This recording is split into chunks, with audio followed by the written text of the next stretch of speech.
বাড়ন্ত বয়সী বাচ্চাদের শারীরিক ও মানসিক দুই ধরনের বিকাশ বৃদ্ধির জন্য দরকার পুষ্টিকর ও সুষম খাদ্য, যা তাদের সঠিক ওজন, উচ্চতা ও স্মৃতিশক্তি বাড়াতে সহায়তা করে।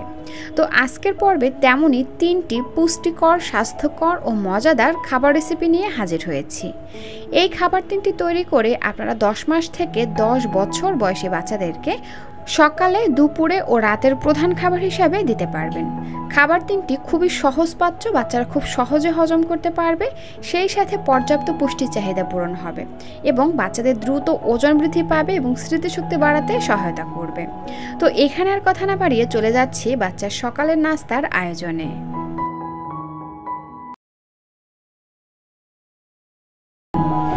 এজন্য প্রথমেই আমি এখানে নিয়েছি এইটুকু পরিমাণে সাবুদানা। সাবুদানাগুলোকে আমি আগে 2 থেকে 3 বার নর্মাল পানি দিয়ে খুব ভালো করে ধুয়ে নিয়েছি। তারপরে কিছুটা পরিমাণে নর্মাল পানি দিয়ে সাবুদানাগুলোকে 30 মিনিটের জন্য ভিজিয়ে রেখেছি। আর এরই মধ্যে কিন্তু সাবুদানাটা ভিজে ডাবল হয়ে আসছে এবং ফুলে উঠেছে। আর এখন কিন্তু সাবুদানাটা সিদ্ধ হতে বা রান্না হতে সময় খুবই কম লাগবে। পারফেক্টভাবে সাবুদানা রান্না করতে চাইলে সাবুদানাগুলো ভিজিয়ে রাখা কিন্তু খুবই জরুরি। একটা সাইডে রেখে দিলাম। এখানে আমাদের আরও লাগবে কিছুটা পরিমাণে গ্রেট করা গাজর, তাই একটি গাজরের কম অর্ধেকটা আমি গ্রেট করে নিলাম একটা গ্রেটারের সাহায্যে।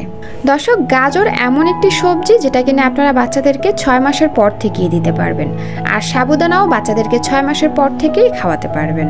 তো যাই হোক, চলে আসলাম চুলায় একটা প্যান দিয়ে তার মধ্যে ভিজিয়ে রাখা সাবুদানাগুলো দিয়ে দিলাম। এবারে সাবুদানা সিদ্ধ হওয়ার জন্য দিয়ে দিচ্ছি 1.5 কাপ পরিমাণে নর্মাল পানি। তারপরে চুলার আঁচ মিডিয়াম আঁচে রেখে এর মধ্যে একটা বলক এনে নিচ্ছি।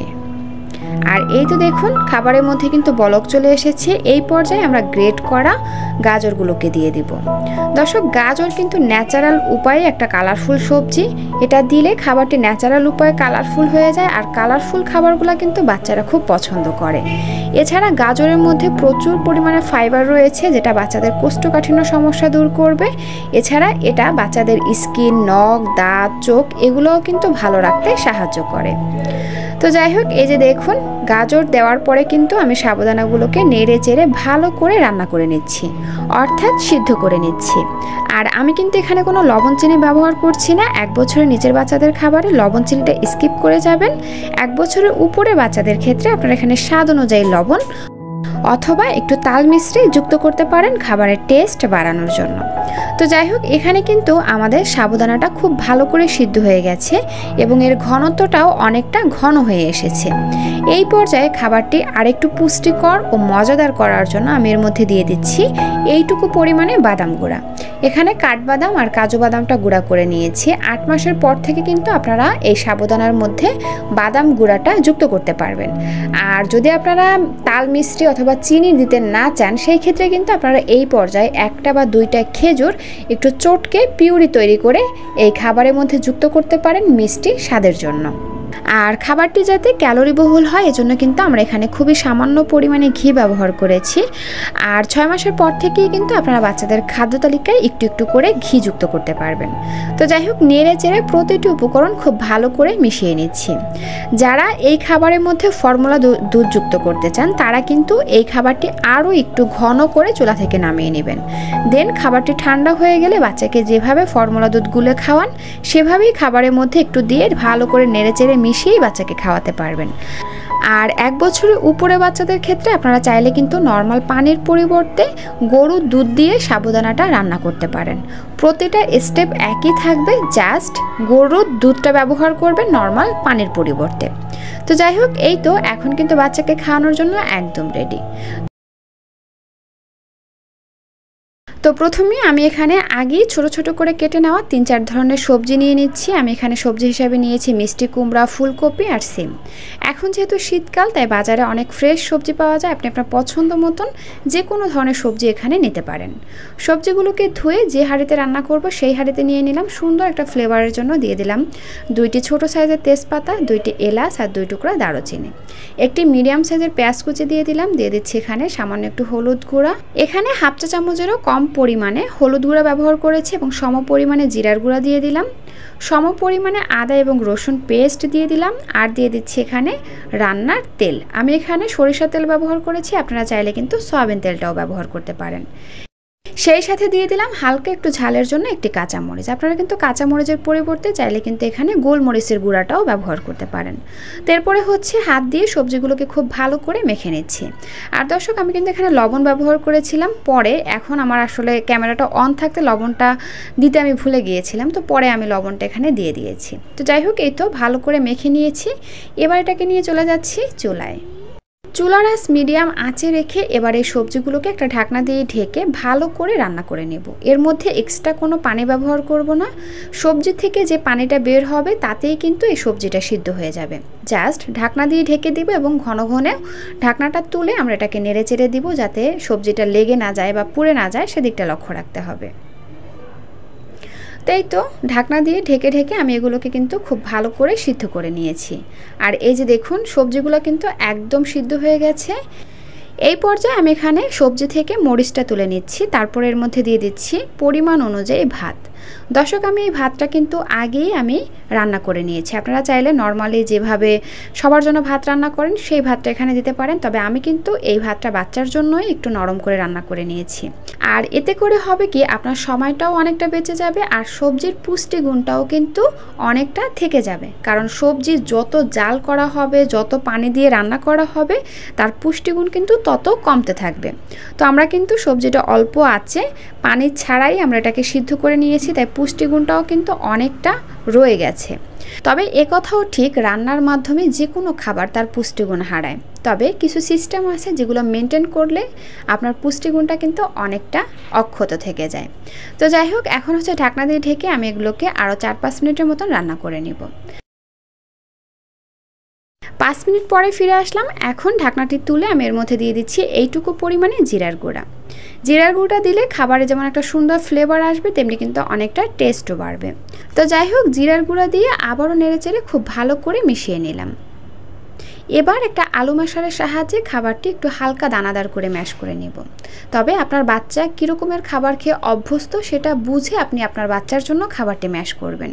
বিশেষ করে দেখা যায় যে 8 মাস থেকে 1 বছর বয়সী বাচ্চারা একদম গিলে খেতে অভ্যস্ত, তারা কিন্তু একদম ম্যাশযুক্ত খাবার খেতে পছন্দ করে। আবার তো অনেকে ব্লেন্ড করেও খাবার খাওয়ায়। তো আপনি আপনার বাচ্চার সুবিধা বুঝে এখানে খাবারটি দানাদার, হালকা দানাদার অথবা একদম ব্লেন্ড, যেটা খাইয়ে অভ্যস্ত সেভাবে আপনি ম্যাশ করে নেবেন।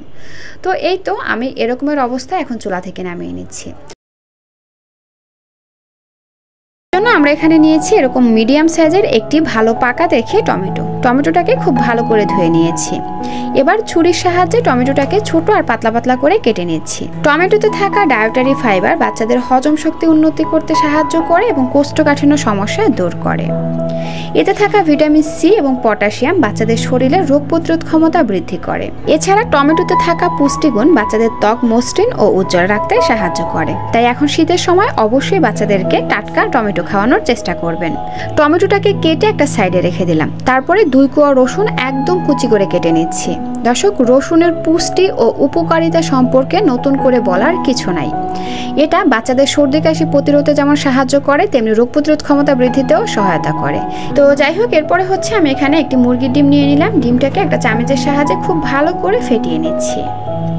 এই তো ডিমটাকে ফেটিয়ে নেওয়া হয়ে গেছে। এবার এটাকে নিয়ে চলে যাচ্ছি চুলায়। চুলায় একটা প্যান দিয়ে তার মধ্যে দিয়ে দিলাম এইটুকু পরিমাণে সরিষার তেল।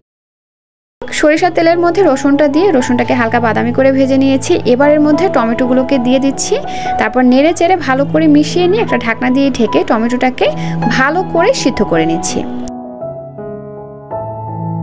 ঢাকনাটা তুলে বারবার নেড়েচেড়ে দিতে হবে, আর যতক্ষণ না পর্যন্ত এই যে এভাবে টমেটোটা গলে আসে ততক্ষণ পর্যন্ত রান্না করে নিতে হবে।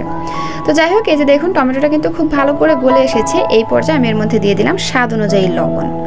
আবারও নেড়েচেড়ে ভালো করে মিশিয়ে নিয়ে এবার এর মধ্যে দিয়ে দিব 1 কাপ পরিমাণে নর্মাল পানি। নেড়েচেড়ে প্রতিটি উপকরণ খুব ভালো করে মিশিয়ে নিয়েছি, আর এর মধ্যে কিন্তু বলক চলে এসেছে। এই পর্যায়ে আমি আরও 2 থেকে 3 মিনিটের মতন জাল করে নিব। তারপরে আমি এর মধ্যে এই যে মুরগির ডিমটাকে ফেটিয়ে রেখেছিলাম সেটা যে উপর থেকে আস্তে আস্তে দিতে হবে এবং এভাবে ঘুরিয়ে ঘুরিয়ে এটাকে নেড়েচেড়ে মিশিয়ে নিতে হবে। দর্শক, ডিম কিন্তু বাচ্চাদের জন্য আদর্শ খাবার। বাচ্চাদের সারাদিনের ক্ষয় পূরণ ও পুষ্টি চাহিদা পূরণ করতে চাইলে নিয়মিত প্রতিদিন অন্তত একটি করে ডিম খাওয়ানো উচিত। তো যাই হোক, ডিমটা দিয়ে ভালো করে নেড়েচেড়ে মিশিয়ে নিয়েছি।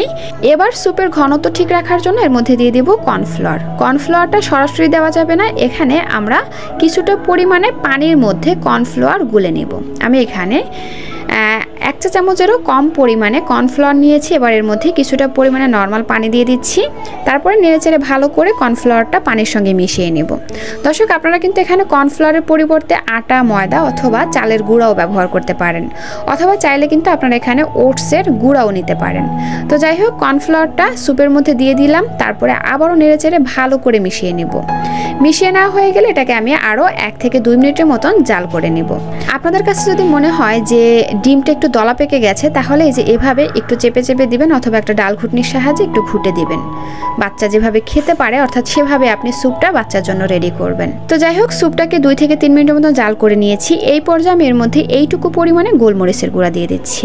দর্শক, আপনাদের হাতের কাছে যদি গোলমরিচের গুঁড়া না থাকে, সেই ক্ষেত্রে একটি কাঁচা মরিচ একদম কুচি কুচি করে কেটে এর মধ্যে দিয়ে দিতে পারেন, হালকা একটু ঝালের জন্য।